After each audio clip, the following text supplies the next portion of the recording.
Nicholas, we talked with Sam and he said that this is his first time here, but is it your first time? And if yeah, how do you like it so far? It's beautiful country, fantastic food, amazing people. That's all I can say. It is not my first time. It is my first time here in Varna, but technically, I spent one night in a Bulgarian city in 1995, and I have no idea where it was. That's great. And here you're as a guest instructor at the camp. Yes. Tell us what are your impressions from the training sessions, from the practitioners here? How do you assess their level? What is my impression? I think everyone's really. Sorry, just 1 second. This, why did this? Okay, there you go. Good. Sorry. I think everyone is really excited about learning and really training hard and trying their best. I didn't really teach martial arts for about 10 years, but I was kind of following along from the sidelines. I started my own business, so was focused on that. But it's like riding a bicycle. Once you know how to ride it, you never forget. So coming back, it's like, I could see some of these kids are making the same mistakes that I used to do many years ago. So it's easy to help develop the next generation here, and it's exciting. Yeah. And one thing that we rarely see is that you wanted to sit down the guys and do a lecture for them, you know, not like during the training session, but outside of the training session, just on a whiteboard, write some stuff, like a typical university lecture. This is rarely seen. Tell us how important it is for fighters to have such mental classes. I think, well, I call it the fighter's mastermind, and I think it is as important, if not more important than the actual training, because training when you're young or you want to fight, training comes natural. Of course, you can be pushed hard in training, but you still come back because you like it. But then, what about all the other aspects of being a fighter? What is really important for someone is to understand that if I knew, like back then, what I know now about being a fighter, and living as a fighter, training as a fighter, going the transition from an amateur fighter to a professional fighter, if I had known all that I know now about this world, I would have corrected many mistakes back in the day. But there was no mentor for me, there was no one to teach me the way, there was no one to ask the right questions, like super simple stuff. The first time I fought professional, I made about $30,000. For me, that was the most money I had ever seen in my life. $30,000 in my bank account. Wow! What do? I go out and I spend $20,000 on a car. If I had the opportunity to go back and talk to myself, I would slap myself and say, "You dumbass kid." Because in this situation, because it's such a dangerous sport, and I'm a very good example of that. I broke a leg, my shin snapped in half in 2002, and I couldn't fight in Japan for 5 years. 5 years taken out of the best years of your life, where you could potentially make the most money. Do not spend that money that you made the first time. Save it, invest it, be smart about the money. Things like this. No one told me this, and by the time that I finished my career, there was nothing left. This is not the way. And not only the lecture, but I noticed something else that was rather like impressive in your training session. I was part of it. I noticed that you're brutally honest with the people. If you say you don't like something, you're honest about it. I mean, you're kind during the training sessions, but if you say something like you mean it, and if you know that even if it's not good for them, like not positive, you're still gonna say it. What do you think is the best teaching method for fighters? Like, you have to be like more soft with them, more hard on them, or something in the middle? Oh, this is such a great question. I think with fighters, you have to push them to the limit. Not every day. You have to kind of, as a great coach, the coaching actually doesn't start when the training starts. The coaching starts, the moment you see the person. You see the people, you understand them. You can maybe ask a couple questions. How you doing? Did you sleep all right? Did you how you feel? Things like this, where you touch base. And if you know they come in, they're pumped. They're like, yeah. I was like, oh, this day we push hard, as hard as possible. But honesty is everything. If you're not honest with the people that you teach, you will be lying to them and you will be setting them up for failure. When they walk into the ring, they have to have failed and failed and failed so many times in the training so that when they walk in the ring, they're prepared to not fail. And I think that the only way you can do that is by properly mentoring them, and that is the honesty. But there is time where you need kindness. There is time when you need laughter, because it gets sometimes too hard. Again, in my mastermind, we're going to go over it maybe today or tomorrow. The mental training aspect also is something that is not generally spoken about. It's not generally touched upon as a topic, but I taught myself self-hypnosis when I was training, and I know the difference in my fighting career from before I did it and after I did it. And you can literally, self-hypnosis can teach you how to build neurological pathways inside your brain so that you react and you become the ideal of what it is that you want to become. But this is something we need to teach as coaches. This is something we need to make sure that the fighters are actually practicing, and like just mentoring them through these things. These kind of sessions are very soft.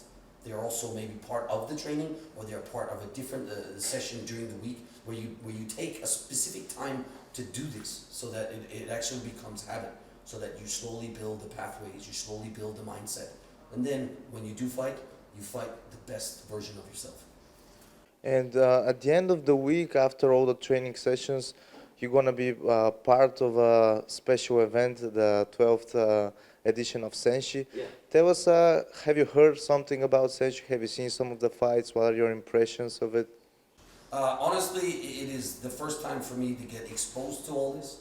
Of course, I've seen something on YouTube and Instagram and stuff like this.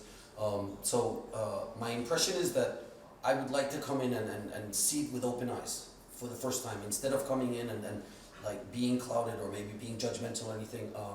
I think I have the honor of being a ring announcer also in the event, which is something I truly enjoy doing. Being able to like somehow give back to the fighters. When you bring in energy, the ring becomes very special. And I think that once you step inside that ring, you probably know this yourself, but it is a very unique world where only you can experience inside that world.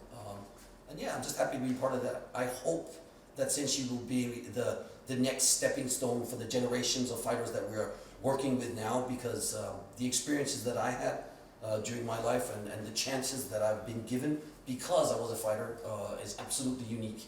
And for anyone out there training hard enough, willing to dedicate themselves to it and understanding it, hopefully getting proper mentorship and guidance from some senpais, also through the mastermind classes and stuff like that, I think it's a fantastic opportunity, and they will have a great life. And during the camp, you're teaching along some of your fellow K-1 legends that you were once opponents and now you're working together with. Is this kind of awkward, or how do you feel it like working with them? So this is funny. I'm probably maybe me and Sam are the only ones that actually feel this way, is that I feel more comfortable coming here than probably they do, because we are from Kyokushin. I am purebred Kyokushin. I was Sosai's last student, the Uchideshi that lived at Hombu. It doesn't get any more purebred. So coming here and looking at the karate fighters and the athletes and the trainers and everything, it's like walking into my old house. And so I feel super comfortable coming here, and then seeing the legends there. It's exciting. I'm like a little kid in a candy store. It's like, wow, I'm teaching with Albert Kraus. Yeah, Ernesto Hoost is right there. Peter Arns is making jokes with me. I think it's fantastic. But now that we have this old experience from the 90s, the 2000s of the K-1 golden era, it's like, yeah, truly something that only us have experienced and we're now sharing. I'm like looking at what the things they're teaching, thinking, is there something I can learn? I still want to learn something. So it's exciting. Yeah, that's awesome mentality to have. And you mentioned your training with Oyama. Let's go back to your roots. You mentioned a really inspiring story in your first lecture about how you started karate. You had an accident that led you to going to training karate. Can you tell this story again? Sure. I'll sum it up really briefly. I was at a party, 14 years old. I was a bit chubby, a little bit cocky, a little bit of a funny kid, basically. Got into an argument with some guy a little bit older than me. He didn't like it, so he decided to teach me a lesson. So when we were outside this party house, I was trying to unlock the bicycle so I could ride home, He come over and he kicked me in the head like a soccer ball kick, and he just started beating the shit out of me. I learned something very valuable that day. I ran as fast as I could away from him. Just simply bolted and was hiding in someone's garden. And during that time, I was so scared I could hardly breathe. Profoundly, somehow, my mind told me I need to do karate, which I later found out was an inspiration from watching the Karate Kid movie. And I thought that if I did karate, I would probably be able to protect myself, and also I could probably also never run from a fight again, which for me was something fundamentally very important. But more so importantly, what happened in that moment was there was a specific point in time in my life where I decided never to go back to that Nicholas. So, and I call it the point of no return. It's like, okay, this is the starting point for the rest of your life. And then finding karate and going through the studies of that and just learning about how to use your body, how the body moves and how that translates directly into how you're thinking and how you then become a different person was absolutely amazing. At 16 years old, I quit high school, saved up money for 1 year, and I flew to Japan when I was 18 and studied and lived at the dojo for 3 years. But that was that specific moment that changed my life. And can you reveal us some of the day-to-day trainings with Oyama, and how honored do you feel to be the second non-Japanese to finish his program? Yes, it's an immense honor. He was like a living god for all of us. He had created a Kyokushin, and to be at the source of it, the founders special club of elite students, which we were. We would train every day. Every morning there was a big morning training session, running, 250 push-ups, 250 squats, 250 sit-ups, jump rope, like every day. This was just the basics. And then there was cleaning of the dojo, then there was running the classes. Eventually, when you become a black belt, we were teaching the classes. Sosai would teach to us 4 times a week. Once a week we had one session with Sosai that was just from Chideshi. No one else was allowed in there. And it was very privileged. And right until the end, he passed away very shortly after I graduated. Right until the end, he would come and teach us specifically, and it was just such an honor. Yeah.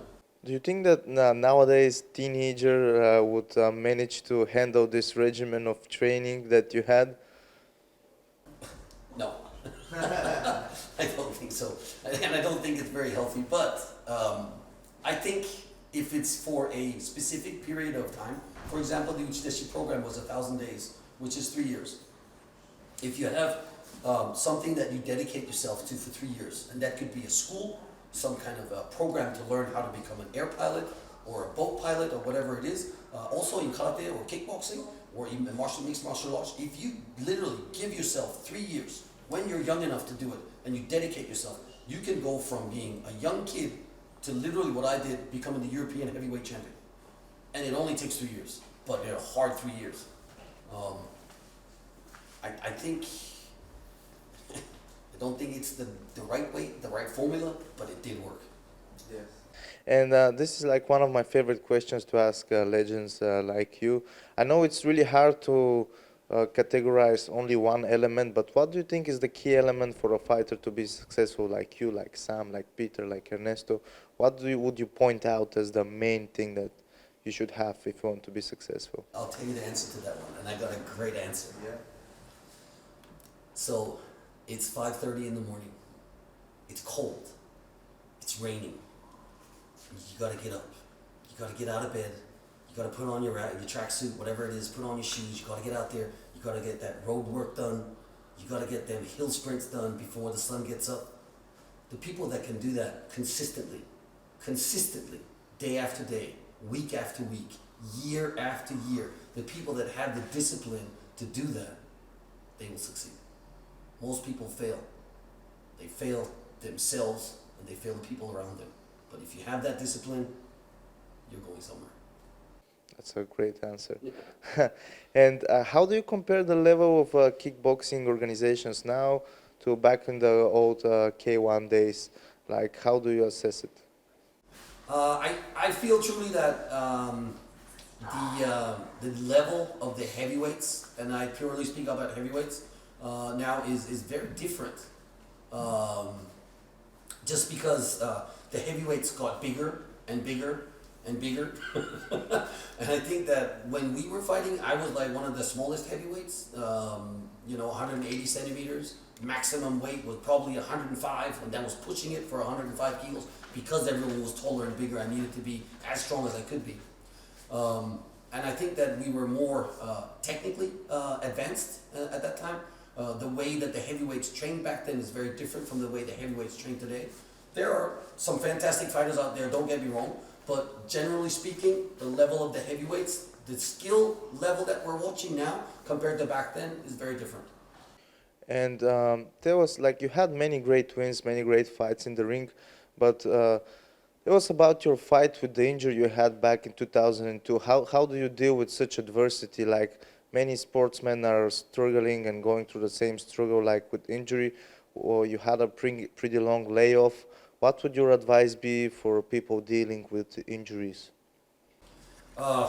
Injuries is a tough one. So I had, during my career of fighting, and both in karate and kickboxing, I had 17 broken bones and 6 or 7 different operations. So it was a constant battle through the years of going through injury and then rehabbing, going through injury and rehabbing. There was a point in my career where I thought, fuck, I'm sick and tired of looking at the ceiling of hospitals. I would win a fight, I would walk straight to the hospital because I would knock a guy out with my knuckle and I had a broken fist. I would lose a fight, Badahari kicks my arm, I smashes my forearm here, back to the hospital, and every time I'm looking up in the ceiling and I'm just thinking, this is too much now. But that's after 20 years of fighting. But like I said, it takes a very specific mindset. It takes a very specific person to be able to deal with these adversities and then also be able to rehab it. My most devastating injury clearly was when I kicked Sergei Gur on his knee and my shin snapped in half. It took me 10 months of slowly rehabbing before I started training again, and then I broke it again. The first time I sparred, I broke it again. And then it took 1.5 years. So we're talking more than 2 years. To come back after that, for me, it was literally watching all the fighters progressing, watching the fighters that I used to fight. Someone like Musashi, for example, the fighter that I had just beaten, watching him going to the final of the K-1 World Grand Prix, thinking, that could have been me. It was eating my heart out. It was eating my heart out, and I had to just like find some way to train by my way and get back into that ring. And people often ask me, well, what is the secret to this? And it's literally, there is no secret to it. It is what I choose to do. It is what I choose to be the best that I could be out of anything else, and there was no other options. It was this. It was nothing else. And speaking with you and Sam, I get the impression that you're both very well-spoken, literate guys. And I follow you on social media, and I see how active you are. Tell us how important it is that fighters, like he said, it's not only what you do in the training. How important it is to fighters to have their presence in social media and to be active in social media nowadays? Nowadays, I think it's super important that each this is for professional fighters specifically. If you want to be a professional fighter, you have to give a full package. You have to figure out exactly who it is that you are. If that is a fictional creation that you're using for a certain purpose, I think it's important that you understand what that character is. If it is a non-fictional character, in my case, I always saw myself as the Karate Kid, like purebred, out of Kyokushin, Sosai student. I just wanted to make Sosai proud. It was very simple for me to be who I was, because it's exactly who I was. But you see other fighters, sometimes they have different characters. Sometimes they try to be like a bit of a bad boy. They try to be a little bit of a cocky guy, whatever it is. But in this day and world, and this goes back to the mastermind, it's important to understand how you can utilize all aspects of your presence in the world. There's the presence in the press conference. When you do get a professional fight, they ask you questions. How are you going to answer those questions? What kind of clothes are you going to wear? What is the message that you want to send out there? How do you act according to who it is that you're going to fight? Are you going to show him respect, or are you going to be disrespectful for him? These are all choices that you have to make. All this Small choices, small things that people sometimes maybe think, it's not so important. They build your character. How are you then leading that into your social media campaign for how you are controlling how the other guy thinks about who you are? All these things go together, and this creates then a fan base. If you have a great fan base, suddenly now you have your little cult gang followers that will buy your tickets, they will buy your t-shirts, they will, whatever it is that it takes to support you because they're your fans. And these are the people that pay for you and all the hard training that you put in there. So I think it's super important that you have someone teaching you these things and values. Awesome. That was a great question. It was a great interview, man. I would love to have you back. Would you like to come back in Kamchia and teach again? Absolutely. I can't get enough of this, man. This is like being part of the dream team. Awesome. That's good.